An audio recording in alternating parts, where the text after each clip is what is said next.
Emmy வந்துட்டு hair cut பண்ணிட்டு வந்திருக்காங்க. எப்படி பண்ணிட்டு வந்திருக்காங்க பாருங்க. ஸ்கூல் திறக்க போகும்போது இந்த அநியாயம் பண்ணிட்டு வந்தா எப்படி ஸ்கூலுக்கு அனுப்புறது? மேம் என்னைய கழுவி ஊற்றுவாங்க. போயிட்டு வந்துட்டு ஹேர் கட் பண்ணிவிட்டு என்ன வாங்கிட்டு வந்திருக்காங்கன்னு பார்க்கலாம். என்ன வாங்கிட்டு வந்தீங்க அம்மி? சமோசா. சாஸ் கொடுக்கலையா?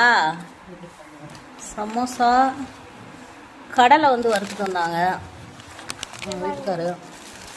நல்லாயிருக்கும், சூப்பராக இருக்கும். வேற என்ன? வேற என்ன கீ கேக்கா? கீ கேக்கு. ஈவினிங் ஸ்நாக்ஸ் சாப்பிட்டு அப்படியே ஒரு டீ போட்டு குடிக்க போகிறோம். பாய், எங்களுக்கு சோத்தா முக்கியம். அத்தை வீடியோவில் வாங்கலாம். சோறு தான் முக்கியம். மீண்டும் ஒரு வீடியோவில் பார்க்கலாம். டாட்டா.